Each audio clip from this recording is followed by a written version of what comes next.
Assalamualaikum warahmatullahi wabarakatuh. Jumpa lagi dalam mata kuliah Audit Sistem Informasi. Pada kesempatan ini masih dalam masa atau kondisi pandemi COVID-19. Semoga kita semua dan tentu saja kalian dalam keadaan sehat walafiat. Pada kesempatan ini kita akan membahas tentang audit sistem informasi. Banyak perusahaan yang kegiatannya sangat bergantung dengan teknologi informasi, karena pada saat ini kita memasuki era industri 4.0 di mana teknologi informasi memegang peranan penting bagi kelancaran kegiatan perusahaan. Bagi perusahaan-perusahaan semacam ini, kegagalan dalam teknologi informasi akan memberikan pengaruh yang signifikan, sehingga perusahaan selalu berupaya untuk meningkatkan dan tetap menjaga kualitas dari layanan-layanan teknologi informasi. Salah satu upaya yang akan dilakukan oleh perusahaan yaitu dengan adanya audit sistem informasi ini. Dan itulah mengapa mata kuliah audit sistem informasi ini penting untuk kita pelajari saat ini. Pada mata kuliah audit sistem informasi ini ada beberapa materi yang akan kita diskusikan bersama. Yang pertama yaitu kita akan membahas tentang bagaimana sih konsep dari audit sistem informasi itu sendiri. Kemudian setelah kita mengetahui konsep audit sistem informasi itu seperti apa, tentunya kita perlu mengetahui siapa saja yang akan terlibat atau pihak-pihak yang terlibat dalam kegiatan audit sistem informasi ini. Kemudian selanjutnya kita juga harus mengetahui apa saja objek-objek dari audit sistem informasi ini. Dan yang terakhir, kita akan mengilustrasikan bagaimana pelaksanaan audit sistem informasi ini dalam ruang lingkup yang kecil.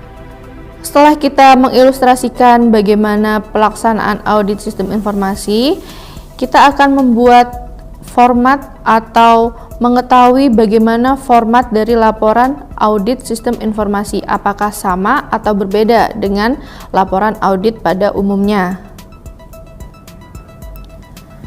Baik, langsung saja kita akan membahas bab pertama, yaitu tentang ruang lingkup audit sistem informasi.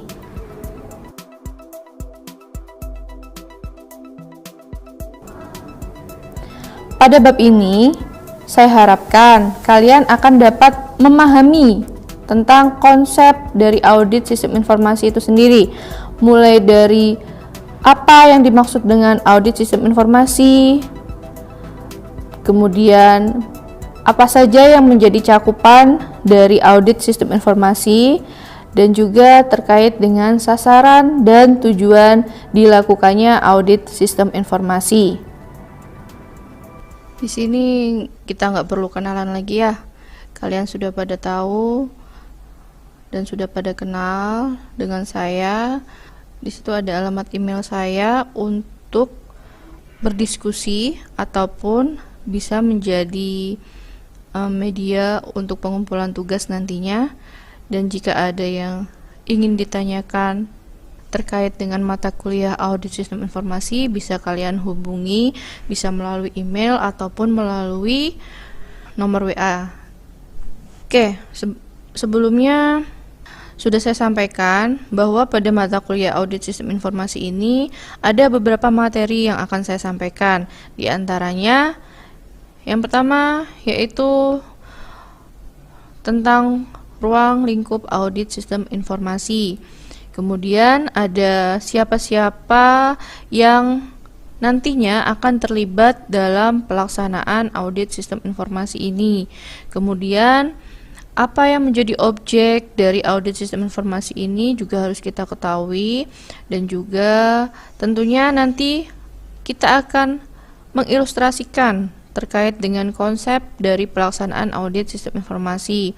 Terakhir, kita akan mengetahui bagaimana sih format dari laporan audit sistem informasi. Apakah terjadi perbedaan ataupun sama saja dengan laporan audit pada umumnya. Sebelum kita melangkah lebih jauh, kita harus paham dulu tentang apa sih audit sistem informasi itu. Bagaimana konsep audit sistem informasi itu. Dan di sini akan dibahas terkait dengan konsep audit sistem informasi yang seperti apa, sehingga nanti pada saat melaksanakan audit sistem informasi yang real, itu kalian sudah memiliki gambaran. Konsep itu muncul karena sebuah alasan atau dasar, atau bisa dibilang juga rencana. Ya, kita mau melaksanakan atau kita mau merancang konsep audit sistem informasi yang seperti apa, kita harus memiliki dasarnya. Mengapa kita membutuhkan audit sistem informasi itu? Apa bedanya sih dengan audit pada umumnya? Kenapa ada audit sistem informasi? Nah, di situ pentingnya mata kuliah audit sistem informasi ini, sehingga kita harus tahu dulu mengapa kita membutuhkan audit sistem informasi. Di sini ada gambaran terkait percakapan antara direktur dengan seorang auditor.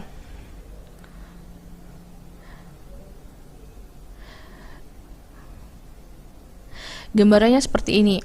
Umpamakan kalian adalah seorang direktur sebuah perusahaan.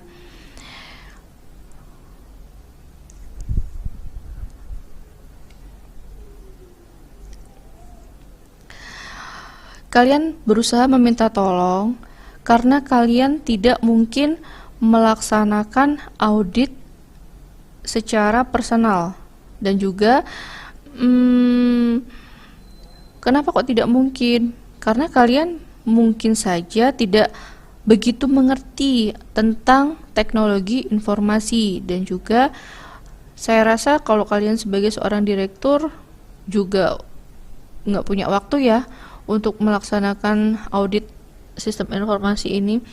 Nah, karena kalian tidak begitu mengerti tentang teknologi informasi dan juga kalian tidak mempunyai banyak waktu, sehingga kalian berupaya untuk mendelegasikan tugas ataupun tanggung jawab untuk pelaksanaan audit sistem informasi itu kepada seorang auditor.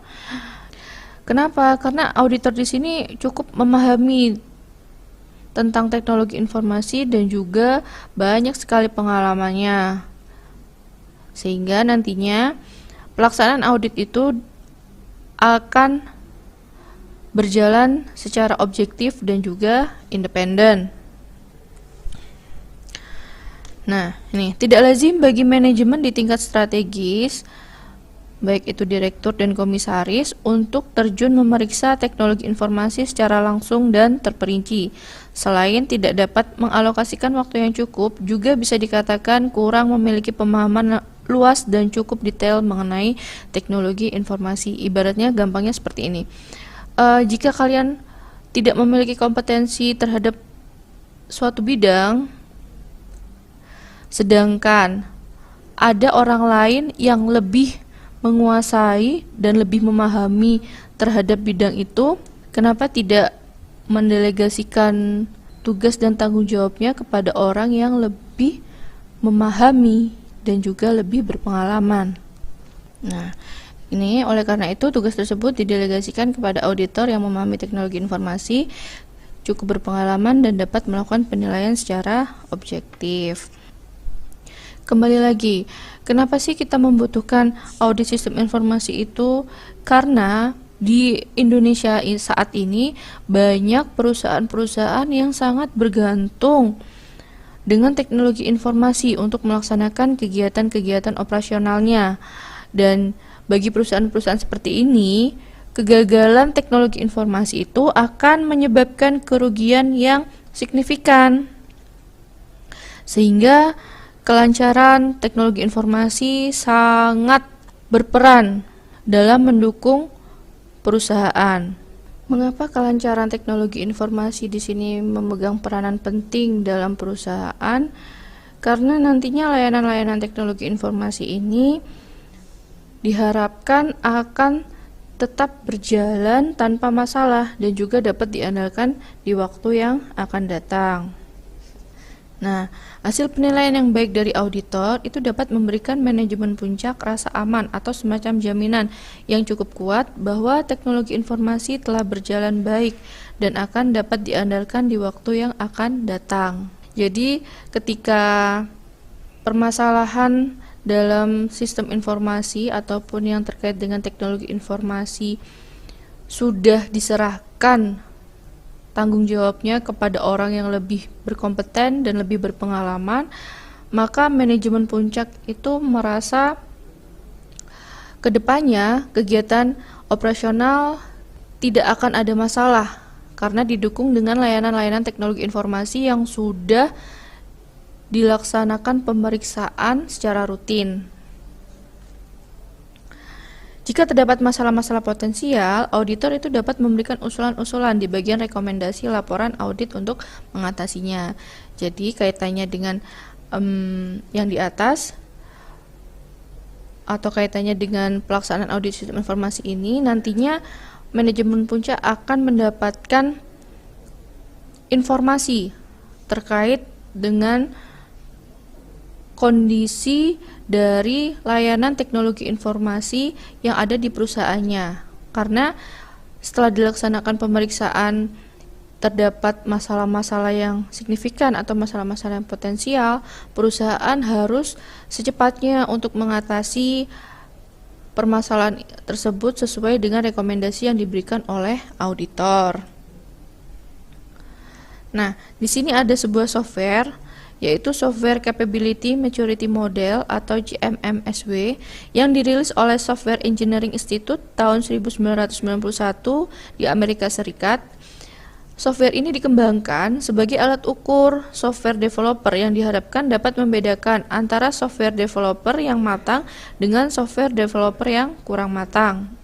Dari software CMMSW itu kita dapat mengukur atau mengetahui apakah software developer yang dimiliki perusahaan termasuk dalam software developer yang matang atau software developer yang kurang matang. Mengikuti model software di atas dengan pertimbangan aspek awareness-nya, itu dapat dibedakan tingkat-tingkat kebutuhan terhadap audit teknologi informasi, yaitu sebagai berikut.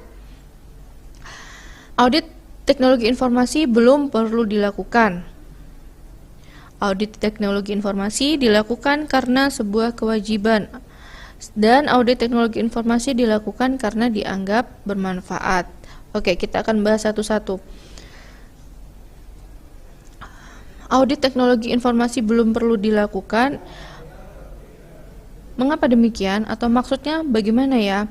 Nah, audit teknologi informasi belum perlu dilakukan itu karena belum adanya peraturan yang memberikan persyaratan-persyaratan terhadap teknologi informasi. Tidak ada faktor pendorong bagi perusahaan-perusahaan di industri tersebut untuk melakukan audit teknologi informasi.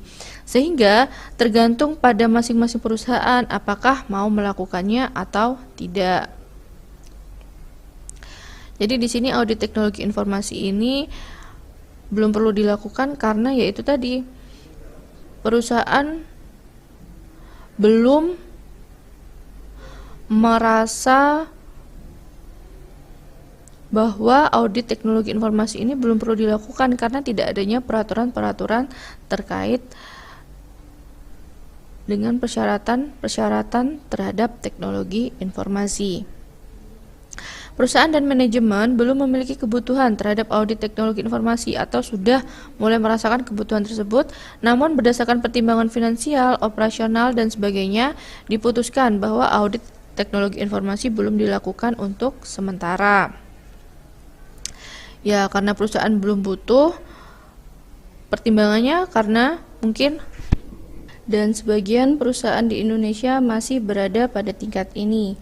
Artinya, perusahaan-perusahaan masih belum memiliki kebutuhan terhadap audit teknologi informasi, atau mungkin saja sudah mulai merasakan penting nih audit teknologi informasi, tapi kondisi keuangan perusahaan ataupun kondisi operasional perusahaan lainnya itu masih belum mendukung, sehingga diputuskan bahwa audit teknologi informasi ini masih belum perlu untuk dilakukan.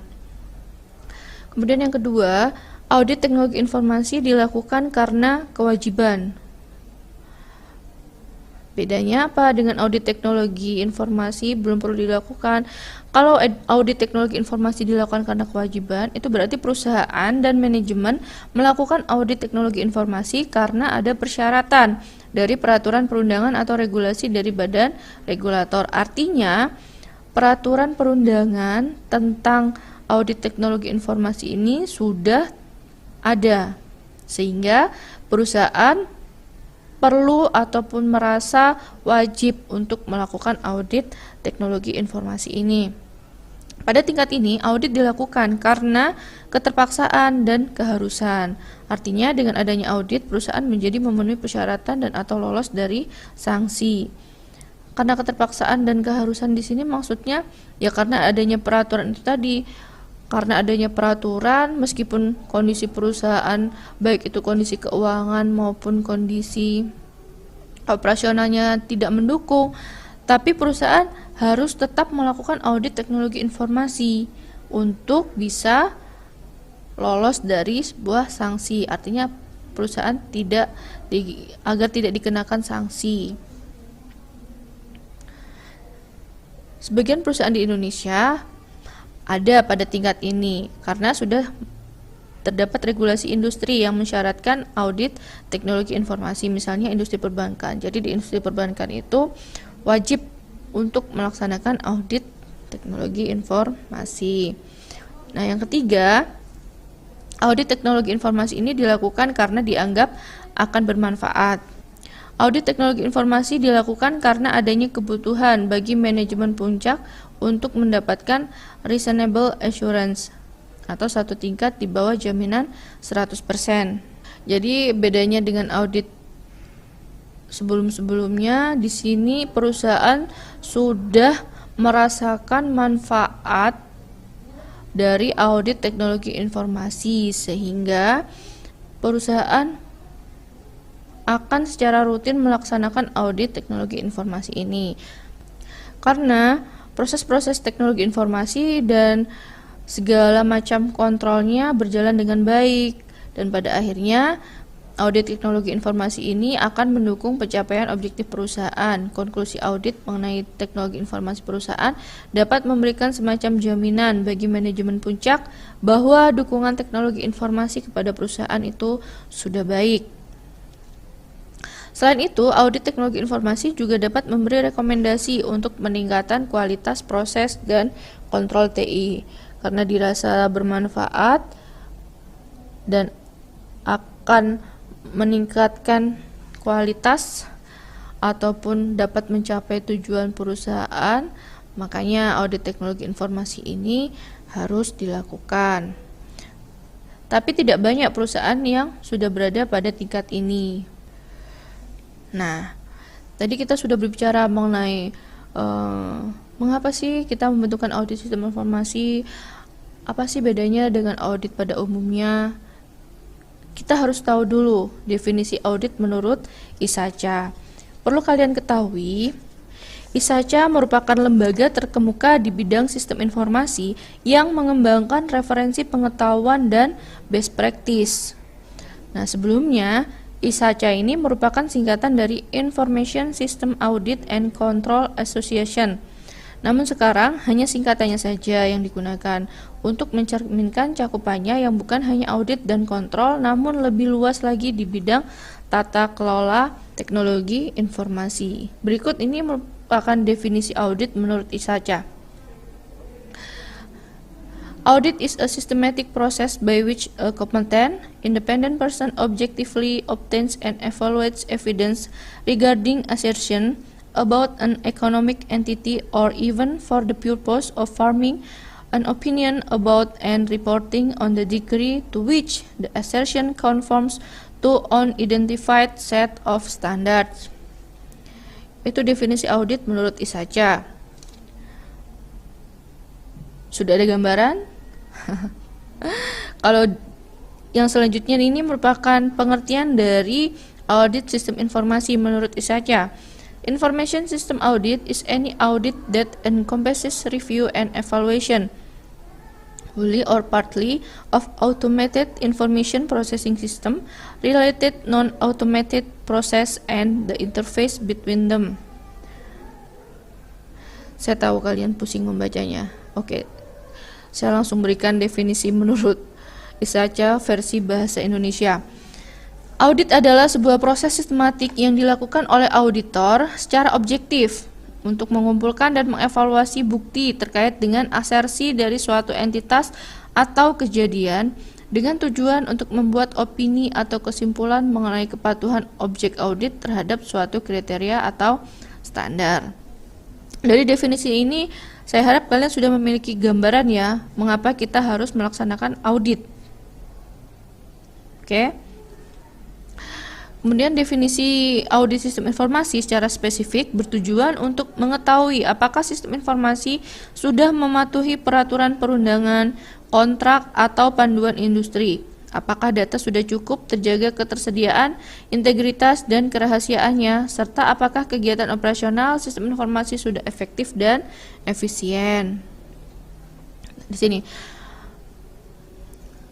setelah kita tahu definisi dari audit, mengapa kita harus melaksanakan audit, kita juga harus tahu bagaimana atau apa saja sih proses-proses audit itu.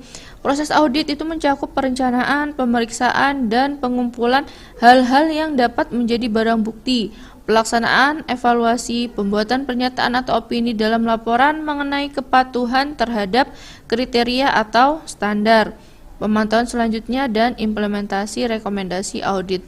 Jadi ada 1, 2, 3, 4, 5, 6 proses audit.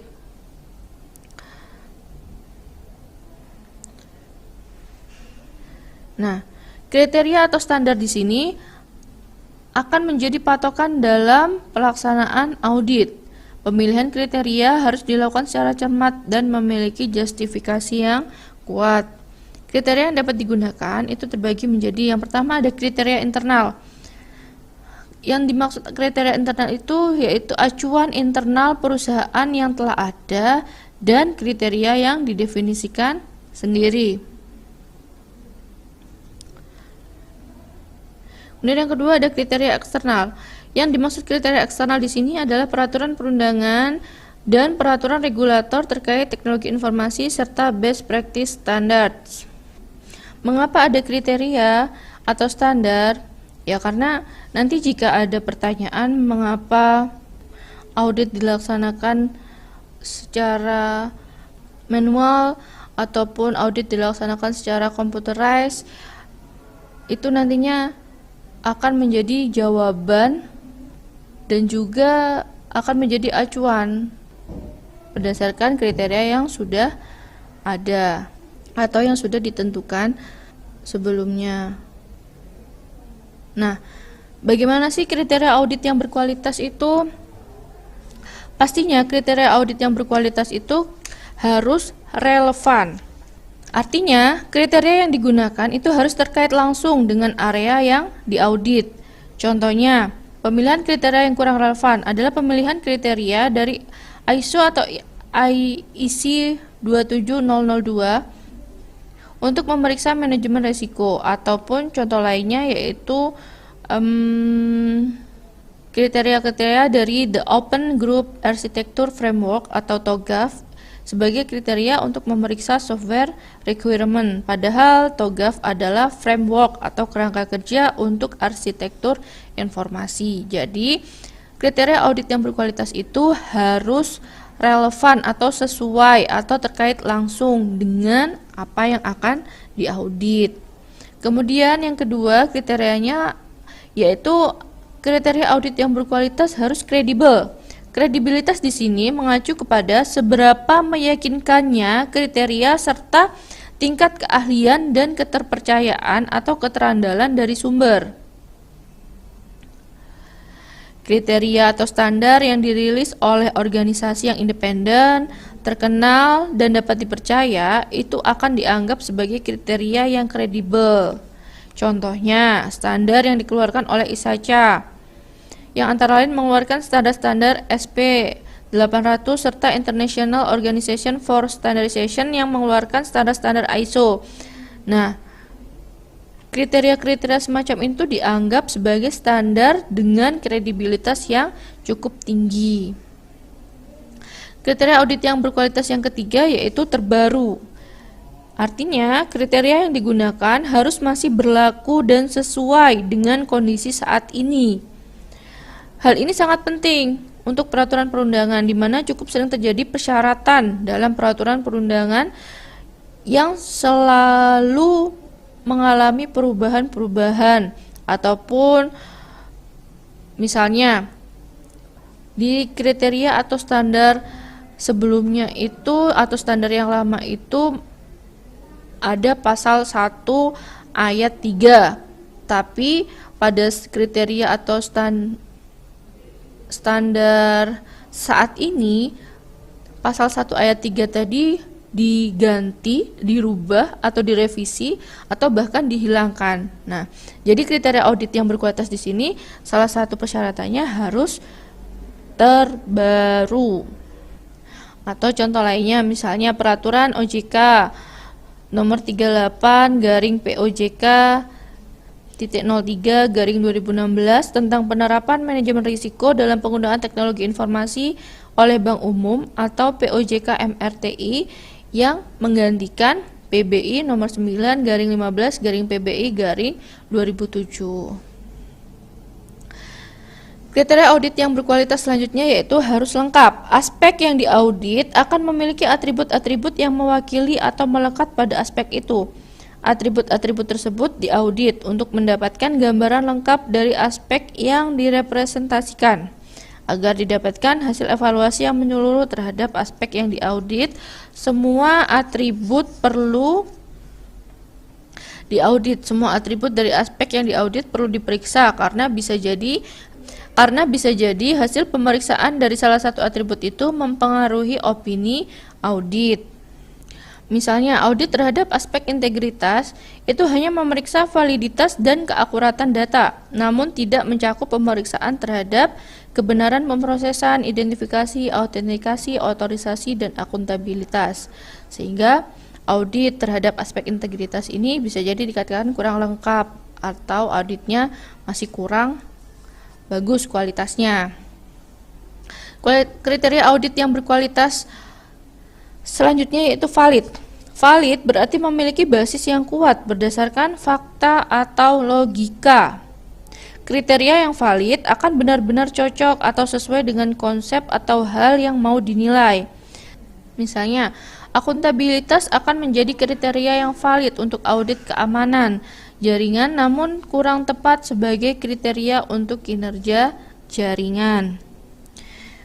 Kriteria audit yang berkualitas berikutnya yaitu spesifik. Kriteria yang digunakan sebaiknya memiliki penjelasan yang jelas dan detail untuk menghindari interpretasi atau penerjemahan yang berbeda-beda.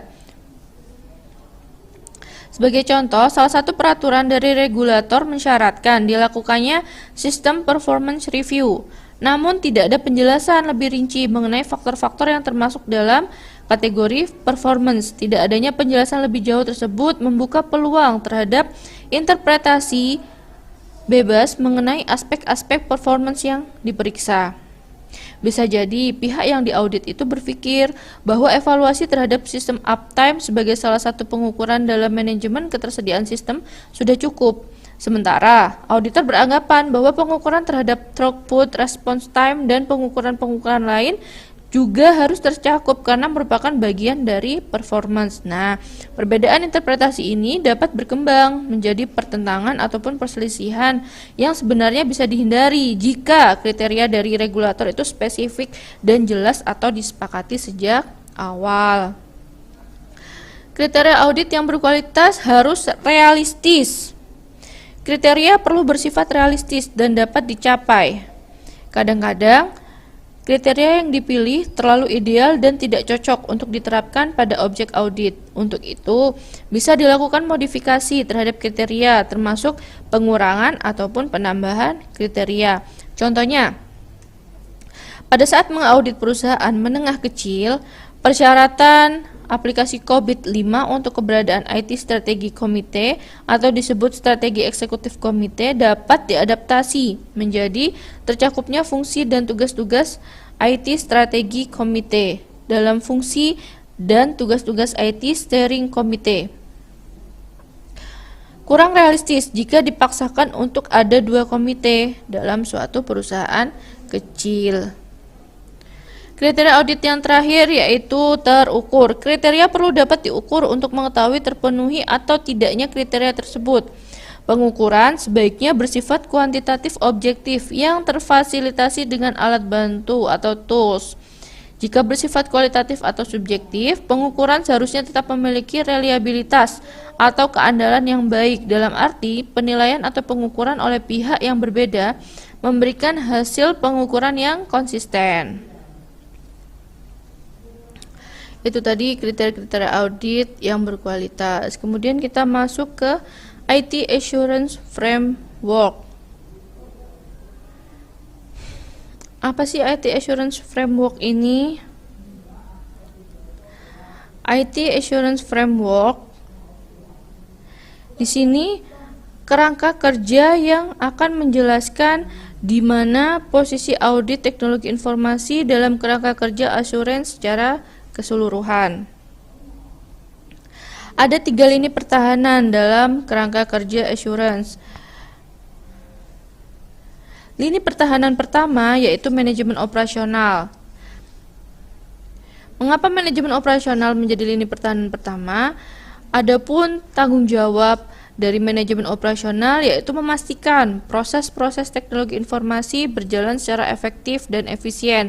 Misalnya, berjalan secara efektifnya penelitian dan pengembangan untuk perencanaan strategis TI, atau misalnya berjalan dengan efektifnya security operations seperti manajemen incident security dan patch and vulnerability management. Selain itu, manajemen operasional secara aktif mengelola sendiri risiko-risiko teknologi informasi mereka dan bertanggung jawab terhadap implementasi kontrol, pemantauan, evaluasi, efektivitas, dan efisiensi kontrol, serta pelaporannya. Lini pertahanan kedua yaitu pihak teknologi informasi yang melakukan pemantauan berkesinambungan atau pengawasan melekat. Tidak untuk semua aspek, namun hanya untuk aspek-aspek yang relevan dengan area mereka. Lini pertahanan yang ketiga, nah di sini auditor sebagai pihak independen di luar unit teknologi informasi. Artinya, jika lini pertama, lini kedua, dan lini ketiga tidak dapat mendeteksi risiko, maka tidak ada lagi pihak lain yang secara sistematis akan melakukan pendeteksian risiko atau masalah teknologi informasi. Auditor memeriksa proses-proses TI, kontrol-kontrol yang dijalankan oleh manajemen operasional, serta hasil dari proses-proses tersebut. Auditor juga memeriksa kepatuhan TI, manajemen risiko TI, serta IT Quality Assurance atau manajemen. Auditor diharapkan dapat mendeteksi risiko yang tidak terdeteksi oleh lini pertama dan lini kedua. Nah, ini jadi tanggung jawab yang cukup berat untuk dilakukan karena antara lain relatif sedikitnya jumlah auditor, banyaknya hal yang harus diperiksa, dan kompetensi auditor yang masih perlu dikembangkan serta belum digunakannya alat bantu dalam mengaudit.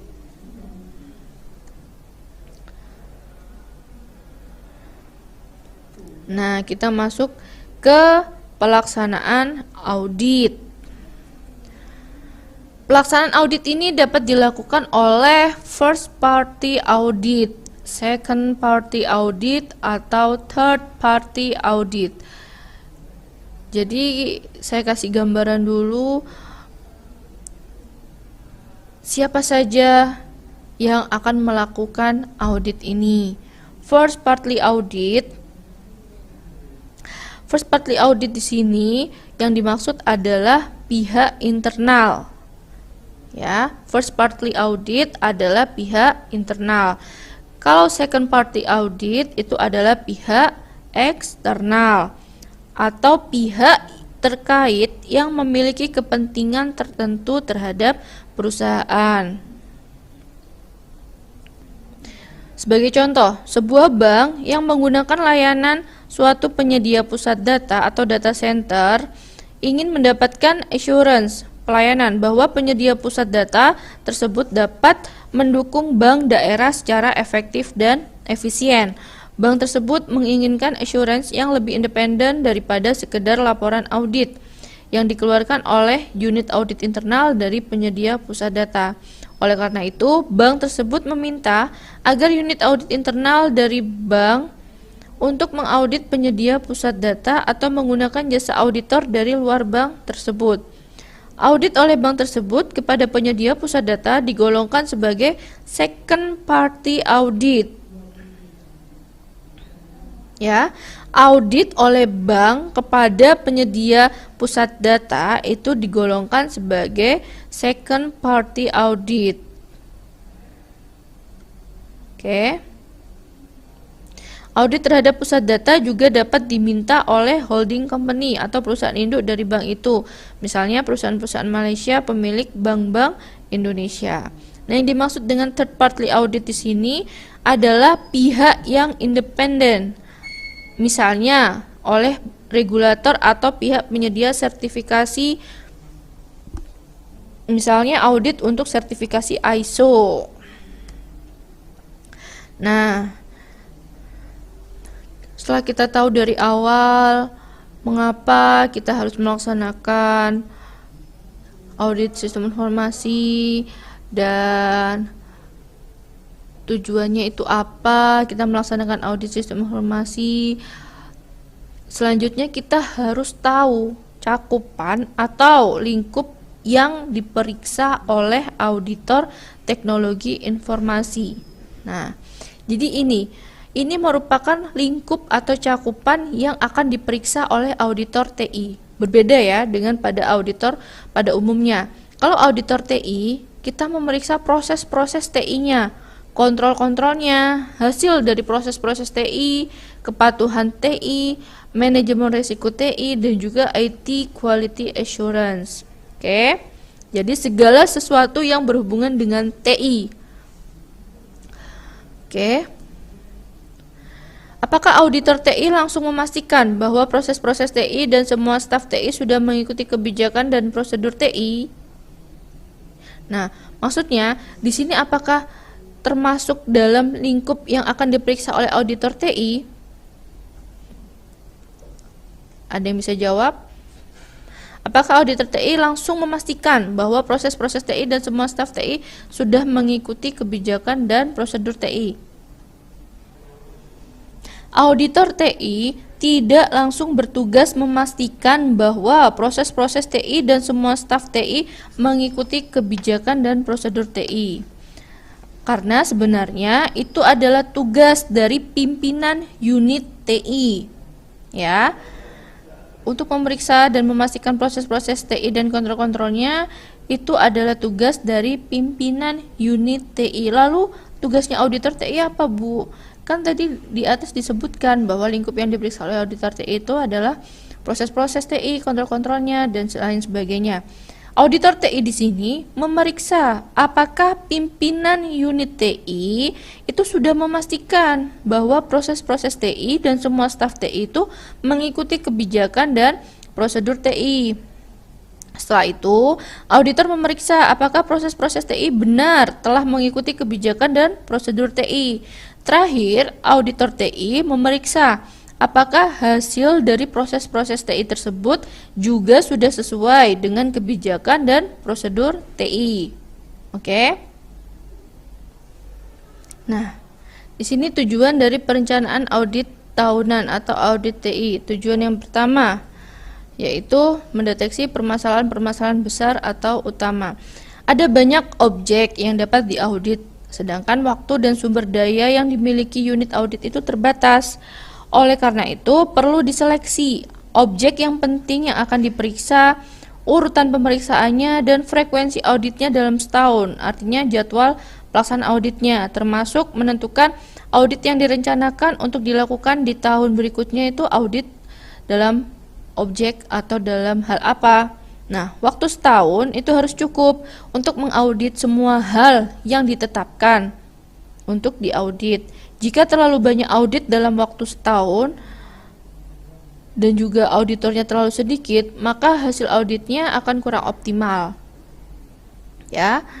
Audit kepatuhan itu dapat menjadi prioritas utama. Selain permintaan dari direksi, komite-komite, dan manajemen untuk melakukan suatu audit juga merupakan salah satu pertimbangan utama untuk menentukan apa yang menjadi prioritas dalam pelaksanaan audit. Jika belum dilakukan sebelumnya atau sudah cukup lama, dapat dilakukan audit TI yang bersifat umum terlebih dahulu. Ya, termasuk kepatuhan terhadap peraturan perundangan. Kemudian diikuti dengan audit-audit yang lebih terfokus di bulan-bulan berikutnya. Nah, tujuan perencanaan audit tahunan ini termasuk dalam audit teknologi informasi yang global atau yang umum. Oke.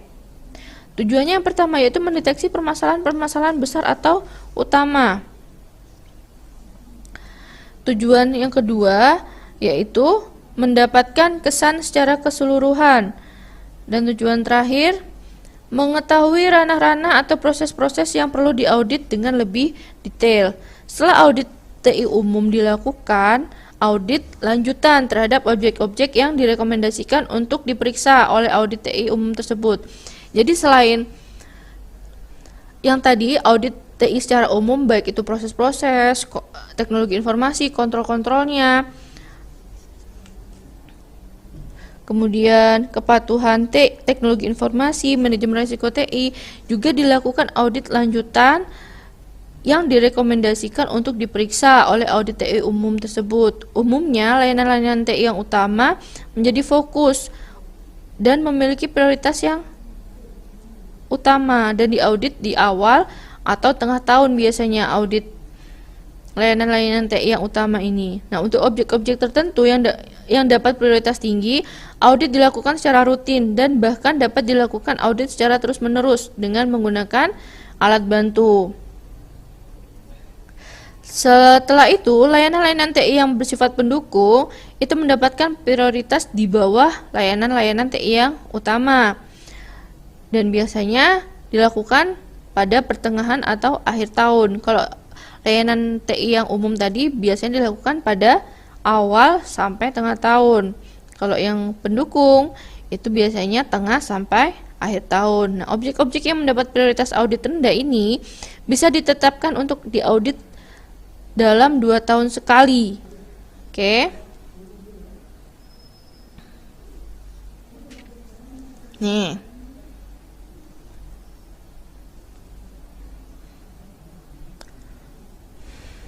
Oke ya. Penentuan objek audit selanjutnya setelah dilakukan audit TI secara umum tadi juga dapat dilakukan dengan mempertimbangkan risiko-risiko tiap objek auditnya atau biasa disebut dengan perencanaan audit berbasis risiko. Misalnya audit terhadap layanan-layanan TI yang utama dapat dilakukan secara rutin menggunakan alat bantu. Kemudian audit dilakukan terhadap layanan-layanan TI yang bersifat pendukung selama 2 tahun sekali. Rencana audit dapat ditetapkan dalam program audit. Setelah ditetapkan audit apa saja yang akan dilakukan dan seberapa sering dan seberapa sering, dibuatlah jadwal yang lebih rinci dengan mempertimbangkan rencana dan kesibukan dari pihak yang akan diaudit. Kemudian jadwal auditnya dari pihak lain, apakah ada pihak lain yang akan mengaudit selain melakukan audit teknologi informasi, juga harus disesuaikan jadwalnya biar nggak bentrok. Kemudian yang ketiga, ketersediaan auditor, logistik, dan anggaran. Nah, ini yang paling penting ya.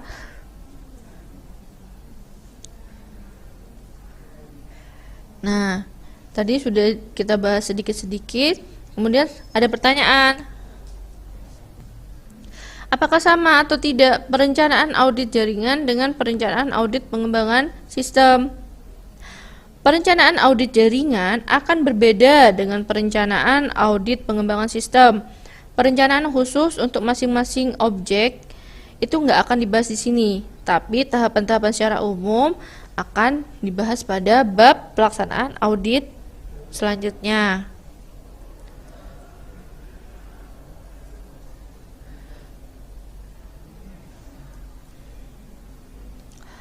Nah, bagaimana kualitas dari audit itu dapat ditingkatkan? Sama halnya dengan pertanyaan, kalian memasuki semester akhir, kalian memasuki akhir semester, tentunya nanti kalian akan mengetahui indeks prestasi kalian selama satu semester ini.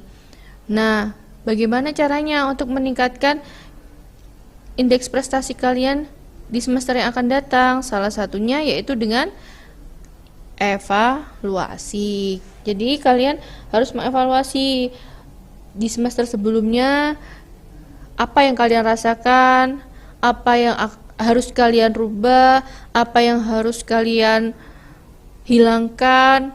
Nah, di sini penting sekali karena untuk ke depan dari adanya evaluasi ini akan membantu kelancaran pencapaian nilai indeks prestasi yang kalian inginkan. Jika kalian di akhir semester mendapatkan prestasi yang lumayan, tapi kalian tidak melakukan evaluasi, ya bisa saja di semester yang akan datang nilai IP kalian turun atau bahkan semakin naik. Tapi penting sekali kalian harus melakukan yang namanya evaluasi. Sama halnya dengan ilustrasi yang saya jelaskan sebelumnya di sini, untuk meningkatkan pelaksanaan audit, apa yang harus dilakukan? Yaitu kita harus melaksanakan evaluasi pasca audit dan evaluasi audit tahunan. Apa gunanya evaluasi pasca audit? Evaluasi pasca audit dilakukan untuk mengetahui kepatuhan pelaksanaan audit terhadap kebijakan dan prosedur audit, efektivitas audit, apakah sasaran dan tujuan audit itu sudah tercapai, efisiensi audit dari sisi waktu, tenaga, dan biaya itu perlu dievaluasi juga. Selain itu, kinerja, sikap, dan tingkah laku auditor, efektivitas dan efisiensi manajemen proyek. Dan yang terpenting, evaluasi pasca audit ini dilakukan untuk mengetahui kepuasan pihak yang diaudit terhadap hasil dari audit. Hasil audit dianggap pihak yang diaudit memiliki nilai tambah dan dapat meningkatkan kualitas proses dan kontrol.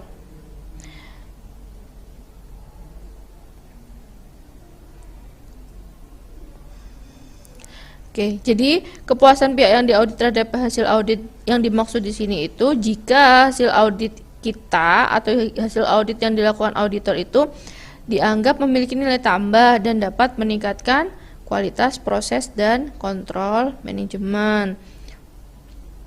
Selain itu, hal-hal apa saja yang dapat ditingkatkan untuk audit berikutnya? Itulah gunanya atau mengapa evaluasi pasca audit ini dilakukan. Untuk evaluasi yang kedua yaitu ada evaluasi audit tahunan. Evaluasi audit tahunan dilakukan dengan menganalisa hasil evaluasi audit individual secara keseluruhan, termasuk menganalisa pengukuran yang dilakukan untuk masing-masing audit.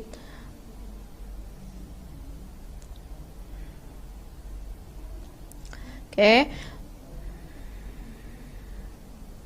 Mengenai kinerja unit audit, setelah beberapa tahun melakukan penilaian sendiri seperti itu atau self-assessment, misalnya setiap 3 atau 5 tahun dapat dipertimbangkan penggunaan jasa pihak eksternal yang objektif dan independen untuk memvalidasi hasil self-assessment yang telah dilakukan atau mengkaji langsung unit audit. Hasil-hasil evaluasi ini digunakan untuk peningkatan kualitas audit secara terus-menerus.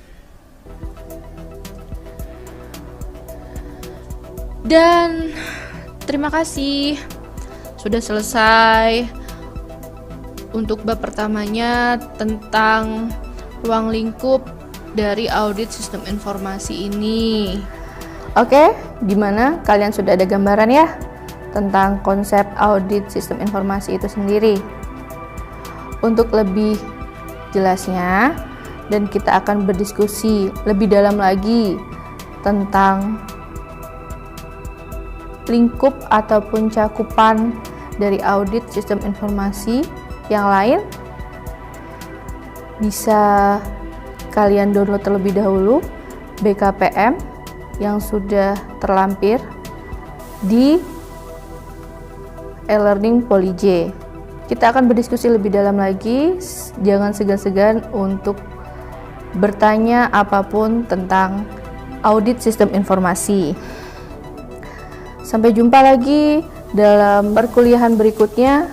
Semoga kita bisa bertemu dalam keadaan sehat walafiat. Tetap semangat dan stay safe untuk kalian semua. Terima kasih. Assalamualaikum warahmatullahi wabarakatuh.